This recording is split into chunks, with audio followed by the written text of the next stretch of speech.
All the information shared in this video is available on the public platform. Nothing is discussed here which may breach the confidentiality of our armed forces.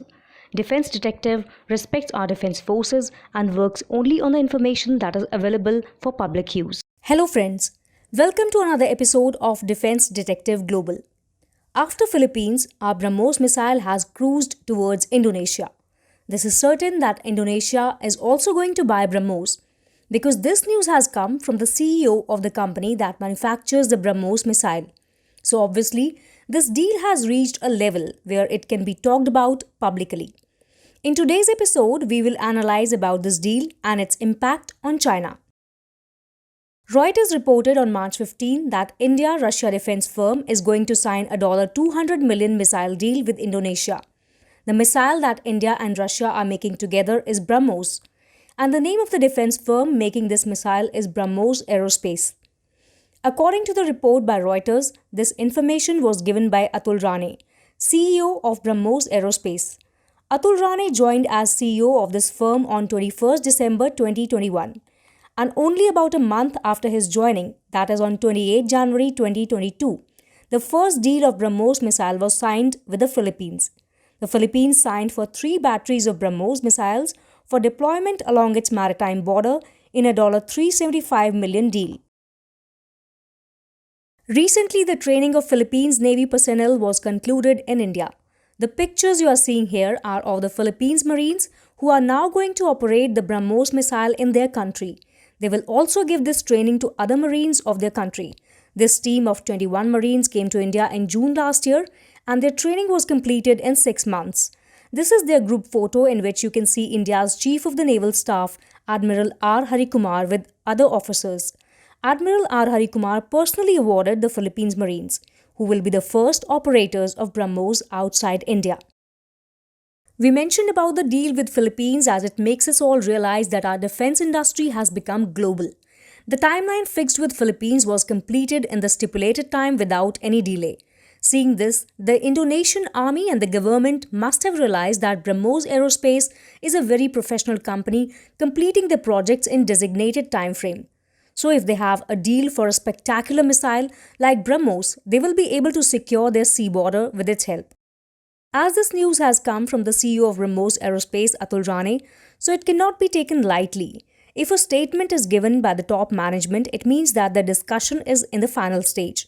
In this interview given to Reuters, BrahMos Aerospace CEO Atul Rane has said that it was in advanced discussions with Jakarta on a deal worth $200 million to $350 million, under which it had offered to supply shore-based missiles and a version that can be mounted on warships.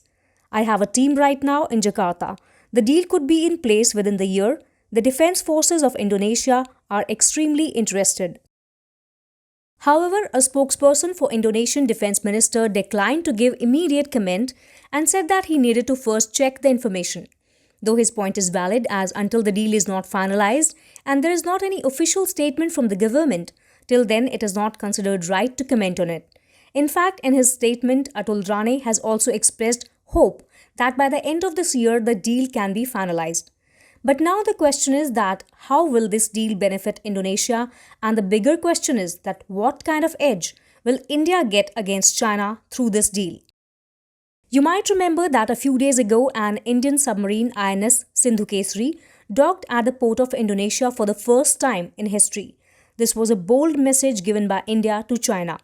Now, India has given another blow to China by a possible deal on BrahMos missile with Indonesia. To understand that how this is a blow, it is important to understand the relationship between Indonesia and China. It is known to all that China does not get along well with any of its neighboring countries.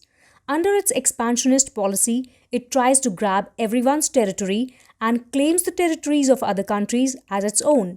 It has shown the similar bullying attitude with Indonesia.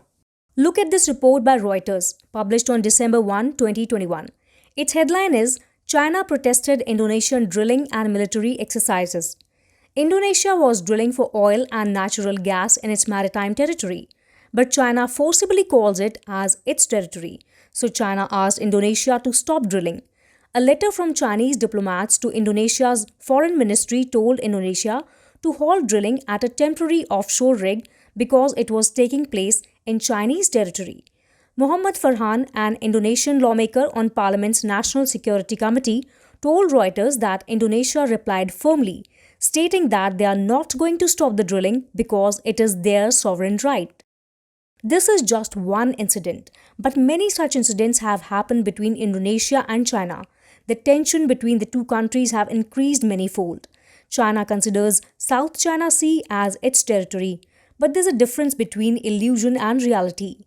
The nine-dash line, which China considers as its territory, other countries do not consider it so, because this nine-dash line is against the maritime law. Now we are going to tell you why India is equipping Indonesia with the world's most dangerous cruise missile. To explain this, we would like to show you the map.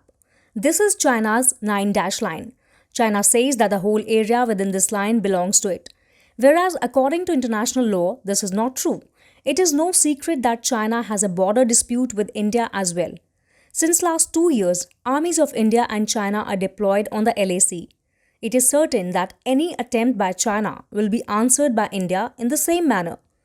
On the other hand, China is increasing its presence in the seas around India, be it Djibouti or Pakistan's Gwadar or Sri Lanka's Hambantota port. India is also not lagging behind in its response. We have a presence in Iran's Chabahar, Chittagong in Bangladesh, and in Sri Lanka as well. But along with this, India has also started equipping China's opponents with BrahMos, the world's most dangerous missile. It will reach the Philippines by the end of this year, and in the coming time, the presence of BrahMos will also be seen in Indonesia. We should understand that it is very important to equip China's opponents with Indian weapons, because China is doing exactly the same with India's enemy Pakistan. China has been providing weapons to Pakistan, though by doing so it is causing loss to itself, because Pakistan does not have money. On the contrary, it is taking weapons as well as loan from China. On the other hand, India is selling its weapons and earning through it. But this is not the real issue. The real issue is to surround China in the Indian Ocean, and how it can be done, we will explain it to you. What is the biggest strength of China? Its economy. That is money. From where does it get this money? By doing trade. And about 80% traffic of its trade route is through the Indian Ocean. There are roughly 3 routes for Chinese ships to come to the Indian Ocean. The first one, which is the closest and shortest, is Malacca Strait. India keeps an eye on it through Andaman and Nicobar Islands. Any Chinese ship that comes from here to the Indian Ocean cannot come secretly. Now, why Indonesia is so important? Because Sunda Strait and Lombok Strait, these are also the 2 routes through which China can enter the Indian Ocean.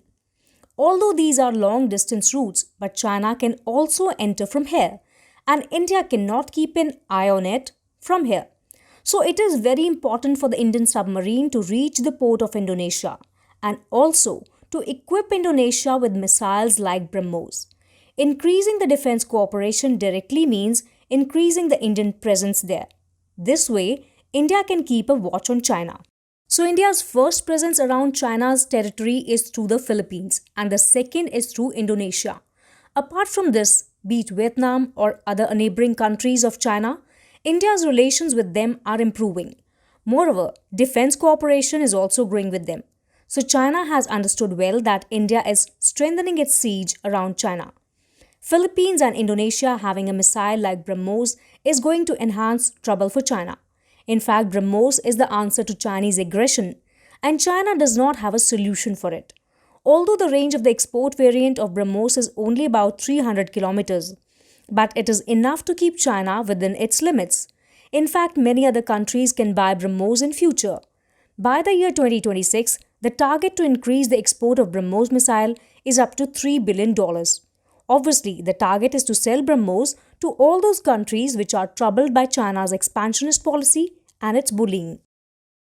Though China has also understood very well that why India is equipping its enemies with its best cruise missile, but it cannot do anything other than a little protest, because it has done the same thing by arming Pakistan against India. The plus point for India is that our dispute is only with China and Pakistan, but China's dispute is going on with 18 to 20 countries. It means that China has much more enemies than India has. Friends, hope you liked this episode of Defense Detective Global. Please like and share the video. And those who have come to this channel for the first time, please subscribe to it. See you soon with another video. Till then, goodbye. Jai Hind.